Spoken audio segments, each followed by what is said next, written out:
The movie opens with a rule every professional thief is supposed to live by. Never let anyone see your face. At the very beginning of the movie, we're introduced to Cyrus breaking that rule on purpose. He strolls straight into the most heavily guarded auction house in the city, cameras tracking his every step, police officers standing just meters away, and he doesn't even bother pulling up his collar. Why would the world's most wanted thief walk in willingly, in plain sight, in front of the people who want nothing more than to put him behind bars? Let's break the whole thing down from the very start. We open inside a packed auction hall. Security is airtight, dozens of cameras, and not a single blind spot in the room. It's the kind of place where a heist should be impossible. And that's exactly why Cyrus chose it. He walks in, sits down in full view of everyone, and calmly raises his hand to bid $20 million on a digital artwork, an NFT. The number alone stuns the entire room into silence. Every officer's radio crackles. Every guard's eyes lock onto him. The police are now certain. Whatever Cyrus is here for, it's about to happen right in front of them. The second the auctioneer confirms his winning bid, Cyrus taps his earpiece. That's the signal. Alarms explode through the building. Panic spreads like wildfire, and in the chaos, Cyrus vanishes, along with the artist who created the NFT he just bought. Watching from a distance is CIA agent Abby. She's been tracking Cyrus for a while now, and the moment she sees him move, she orders the entire building locked down. But it's already too late. He's gone, and so is the artist. Abby races to the harbor, determined to intercept Cyrus before he can get away by boat. But Cyrus's crew has already thought 3 steps ahead. His hacker, Magnus, slips into the city's network and triggers a false fire alarm across the district, pulling emergency response away from the chase. Meanwhile, getaway driver Camilla guns the boat's engine, cutting sharp turns through the harbor until she disappears from sight completely. Abby refuses to give up, chasing them down the water, until Magnus remotely raises a set of metal barriers that seal off the escape route entirely. With no way through, Abby has no choice but to call it in and request a full manhunt. Meanwhile, the kidnapped NFT artist has no idea what's really happening. Cyrus brings him aboard a private yacht, hands him the $20 million in cash, and invites him to celebrate like nothing's wrong. The next morning, though, the artist wakes up to find his kidnapping is front-page news everywhere. That's when Cyrus finally lets him in on the truth. The entire kidnapping was staged. It was theater, a manufactured scandal designed to multiply the value of his work overnight. Cyrus explains it using a piece of art history. Sometimes theft doesn't destroy value, it creates it. Just like the Mona Lisa became a global icon after it was stolen, this artist's NFT skyrockets in price the moment his kidnapping hits the headlines. Within days, someone buys the piece for $89 million. The artist, stunned and thrilled, realizes he just became part of one of the most brilliant scams he's ever heard of. While all this unfolds, the CIA receives intelligence far more serious than a stolen NFT. A terrorist financier named Lars is preparing to smuggle $500 million worth of gold, and Abby's superiors drop a bombshell decision on her. They want her to recruit Cyrus to help stop him. Abby is furious. Trusting a career criminal with a mission this dangerous feels reckless, maybe even suicidal. But her superiors make it clear, this situation is too high stakes to play it safe, and Cyrus is the only person alive who could actually pull off what needs to be done. So Abby swallows her pride and goes to him directly. Her offer, help stop Lars, and every member of his crew walks away with a clean slate. No charges, no warrants, nothing. Cyrus agrees almost instantly, but he has one condition that makes Abby's stomach drop. He wants her to join his crew for the entire operation, working alongside them, not above them. When Cyrus brings this back to his team, they're not thrilled either. Half of them suspect Abby could be a CIA plant sent to bring them all down. But Cyrus calms the room, pointing out that Abby already knows too much about their operation. Better to keep her close where they can watch her than push her away and risk exposure. After a tense debate, the crew reluctantly agrees to bring her in.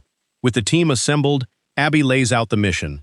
In exactly 17 days, Lars plans to move his stolen gold, $500 million worth, packed into a 10-ton wooden crate, from a bank in London to a vault in Zurich.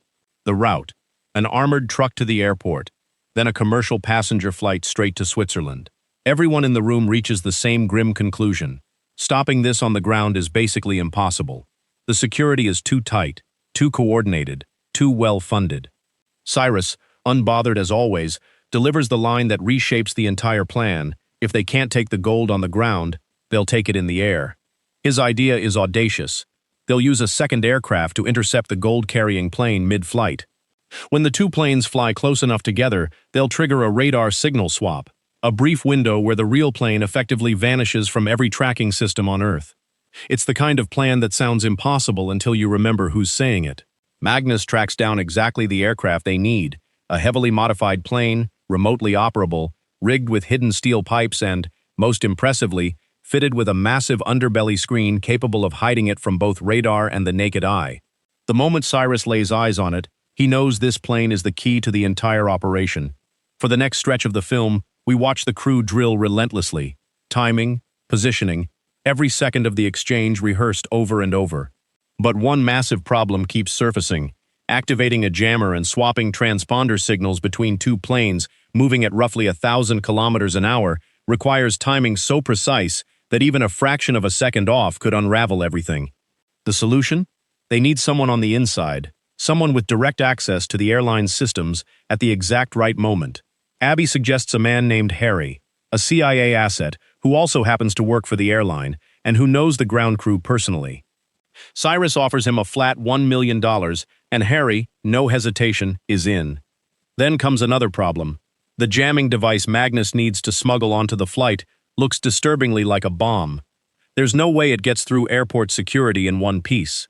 Abby comes up with the fix: break the device down into individual components and have each crew member carry one piece through security separately, disguised as an ordinary passenger. Nothing suspicious about a single wire or circuit board in someone's bag. Once on board, they'll reassemble the whole thing.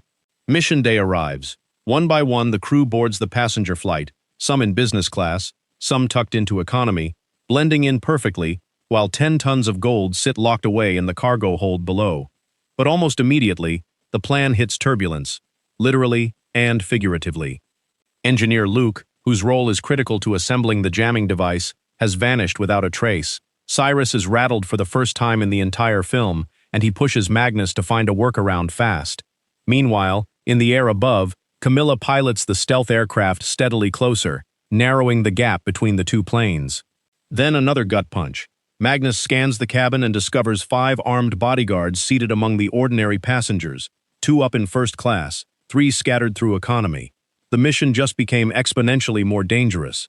Once the plane levels out at cruising altitude and passengers are free to move, the crew makes their move. One by one, they slip into the economy restrooms and stash their piece of the jamming device. Abby takes the final component into the first-class restroom to put it all together. Then, sudden turbulence throws the plane off balance, and the half-assembled device slips from Abby's hands, shattering on the floor. For a moment, she freezes, unsure how to fix what's now in pieces. That's when Cyrus slides in and gets to work repairing it under pressure. Outside, Camilla has already pulled the stealth aircraft into position, but the jammer still isn't ready. And now the bodyguard outside the restroom starts pounding on the door. If it opens now, the entire mission collapses in an instant.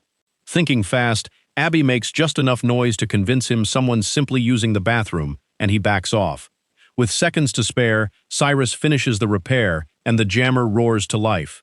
Camilla locks the stealth plane into perfect position.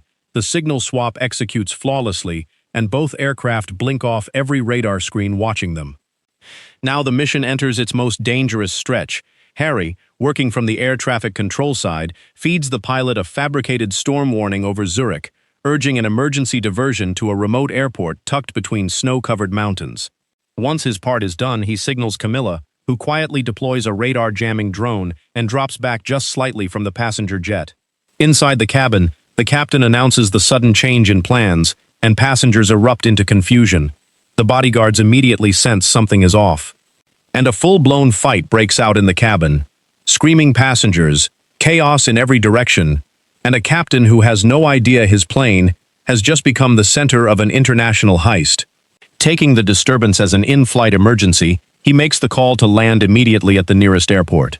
The moment the plane touches down at the mountain airport, the bodyguards force Cyrus at gunpoint down to the cargo hold, confirm the gold is intact, and call Lars directly. Lars, unnervingly composed, orders his men to seize both the gold and the thieves. Within minutes, Cyrus, Abby, and Camilla are marched off the plane as prisoners. The heist that felt unstoppable moments ago has now completely inverted. The crew is forced onto a second aircraft, with Camilla ordered at gunpoint to fly it. As the backup plane lifts off, Camilla secretly signals Cyrus, a cue for Abby to buckle in. Camilla then violently jolts the aircraft, sending the unbuckled bodyguards crashing to the floor. The lead bodyguard, suspicious of the turbulence, questions Camilla, who calmly blames the plane's instability on the sheer weight of the gold. It buys her just enough doubt to keep flying, while secretly, she's deliberately stripped away the plane's stealth shielding, making it visible on radar again. The CIA picks it up almost instantly and scrambles 2 F-35 fighter jets to intercept. Back at command, though, one officer raises an uncomfortable truth. They don't actually have solid evidence against Lars. Rather than back down, a senior official invokes a false terrorism threat to get NATO authorization to shoot the aircraft down.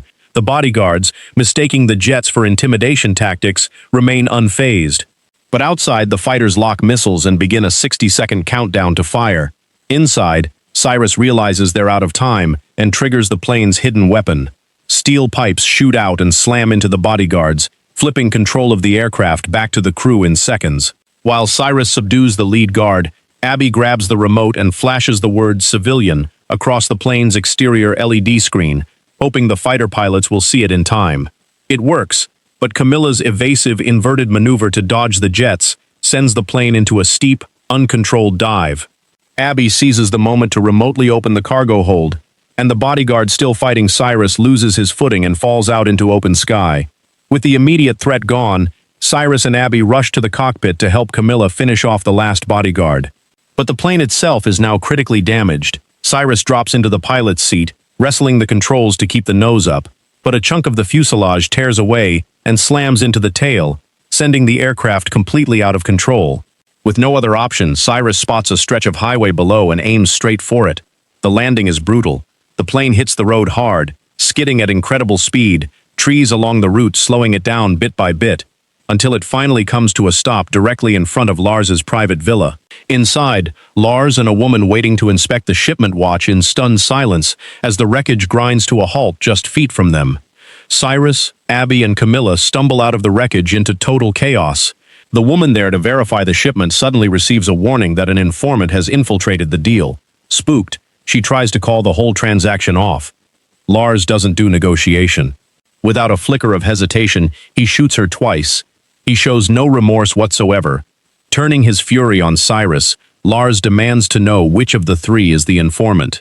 Just as Lars raises his weapon to fire, police units flood the scene from every direction, surrounding the villa completely. Desperate, Lars tries flipping the narrative, accusing Cyrus and his crew of trespassing on his property. It doesn't work.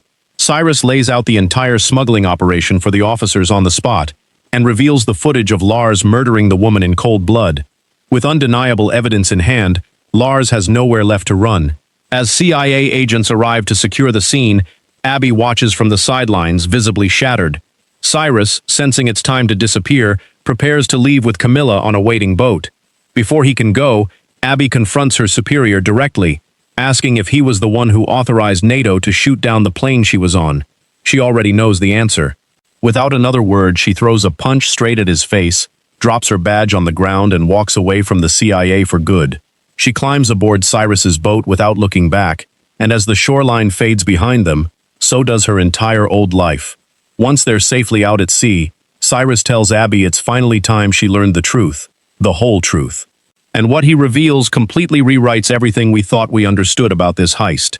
The mission, he explains, was never actually for the CIA. Abby is floored. She genuinely believed the recovered gold would end up back in government hands. But Cyrus admits he never trusted the CIA for a second.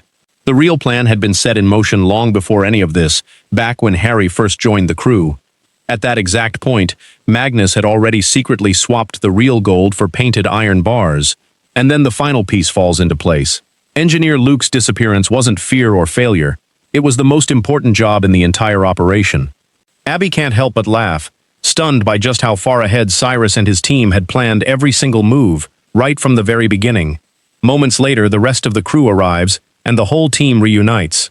Cyrus hands Abby a small remote and tells her to press it. The surface of the ocean begins to churn, and slowly, All 10 tons of the real gold rise up out of the water in front of her eyes. Now she finally understands why Cyrus kept the truth from her for so long. If she'd known, the CIA's pressure on her would have compromised everything. Without a single complaint, Abby accepts it all, and the crew welcomes her as one of their own for good. Cyrus smiles at the group and delivers the line that closes the film. This isn't the end of their story, it's only the beginning.